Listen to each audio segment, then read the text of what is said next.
Hello বন্ধুরা, নমস্কার। প্রত্যেক দিনের মতন মনিকা কিচেন ব্লগে চলে আসলাম। এই দেখুন, 600 গ্রাম ট্যাংরা মাছ দিয়ে ধনিয়ার পাতা, টমেটো, মশলাপাতি দিয়ে কি দারুণ করে ঝাল করেছি। তাহলে চলুন কীভাবে ঝালটা আমি তৈরি করি, সাথে থাকুন। প্লিজ কেউ ভিডিওটা টানবেন না, সাথে থাকবেন দয়া করে। এই যে বন্ধুরা, ট্যাংরা মাছটা নিয়ে নিলাম, ভালো করে কেটে ধুয়ে রাইসি। দেখুন, টাটকা ট্যাংরা 600 গ্রাম নিলাম 200 টাকা দিয়ে, মানে 300 গ্রাম 100 টাকা। এই ইন্ডিয়ায় ট্যাংরা মাছের দামটাই খালি বেশি। দেশি ট্যাংরা মাছ তো। নুন হলুদ নিয়ে নিছি, মাখাবো এখন, নুন হলুদ মাখাবো। সাথে এই যে টমেটো কেটে নিছি, এই যে সাথে পেঁয়াজ কেটে নিছি কিছুটা। সব মশলাগুলো একসাথে গুছিয়ে নিলাম। এদিকে এই যে কাঁচা লঙ্কা বাটা, কাশ্মীরের লঙ্কার গুঁড়ো, জিরের গুঁড়ো, হলুদ, একটু দুধের গুঁড়ো, একটু আদা। রসুন দিই না, জ্যান্ত মাছ তো, এই জন্য রসুনটা দিই না। কেন রসুন দিলে জ্যান্ত মাছের কোনো টেস্ট থাকে না, এই কারণের জন্য রসুন দিই না। আর এই যে এইদিকে কড়াই বসিয়ে দিচ্ছি, কড়াইতে একটু সরষের তেল দিলাম। সরষের তেল দিয়ে করব, খেতে হেবি দারুণ হবে, এই কারণের জন্য সরষের তেল দিয়ে রান্না করব। টাটকা ট্যাংরা মাছ তো, এই কারণে। এখন ট্যাংরা মাছটা দিয়ে দেবো, অল্প করে ভেজে নেব, একটু লাল লাল করে ভেজে নেব। বেশি দিলাম না, নাহলে ভেঙে যাবে। এই দেখো বন্ধুরা, একটু লাল শাক ভেজে নিলাম, কাঁচা লঙ্কা রসুন দিয়ে।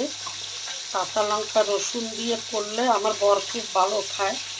এই দেখুন বন্ধুরা, কর্তা মশাই আবার 1 কিলো এই যে বোলা মাছ, পোয়া বোলা মাছ দিয়ে আবার 1 কিলো কিনেছে, দিয়ে ওকে এই অর্ধেক কয়টা করে দেবো, আর অর্ধেক ফ্রিজে রেখে দিলাম। ও আবার এই ট্যাংরা মাছ তো খায় না, ট্যাংরা মাছ খায় না একদমই। তাই ওরে আলাদা করে সরষে বাটা দিয়ে করে দেবো, ও ওই যে খাবে, আর আমরা এই ট্যাংরা মাছটা খাবো।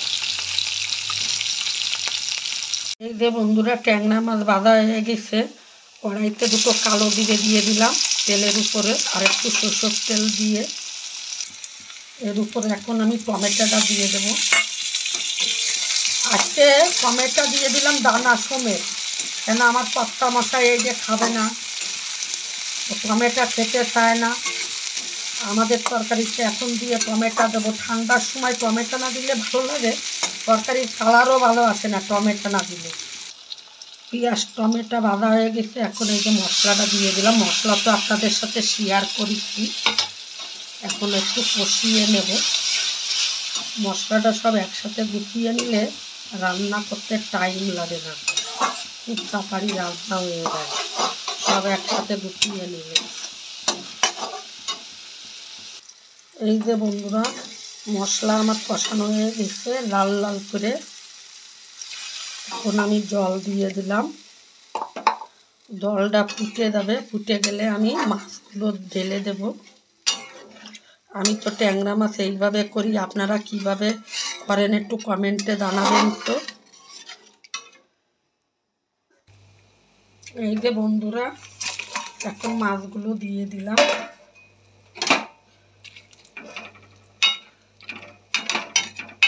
দিয়ে মাছটা আর একটু হবে। আমি সামনে দাঁড়ি ভিডিও আসুক না কেন, আমি পুরো ভিডিওটা দেখে লিখে হয়তো কমেন্ট করি না, কিন্তু রিয়াক্ট দিই, হ্যাঁ, লাভ দিই, নাহলে যা একটা দিই, সুইট দিই, কিন্তু আমার ভিডিও সবাই দেখে না। ভিডিওতে ভিউজই আসে না, এত কষ্ট করে ভিডিও বানাই। এই যে ধনিয়ার পাতাটা দেওয়া হয়ে গেল, এখন একটু ঢাকা দিয়ে দিলাম। ঢাকা না দিলে মনে হয় কি মাছ কাঁচা রয়েছে। এই যে বন্ধুরা, আমার ট্যাংরা মাছ হয়ে গেছে। একটু এইটাই একটু ঝোল রাখলাম, একটু ঝোল রাখলে খেতে হেবি দারুণ হয়, এই কারণে গ্যাসটা বন্ধ করে দিই। তাহলে সবাইরে একই কথা বলি, আমার ভিডিও দেখে ভালো লাগলে লাইক শেয়ার কমেন্ট করবেন, আর সাথে থাকার জন্য সবাইরে থ্যাংক ইউ, ছোট বড় সবাইরে থ্যাংক ইউ। সাথে থাকার জন্য। তা ভিডিওটা আমি আজকের মতন শেষ করব। দেখা হবে অন্য সময় অন্য কোনো ভিডিও নিয়ে। সবাই ভালো থাকবেন। টাটা।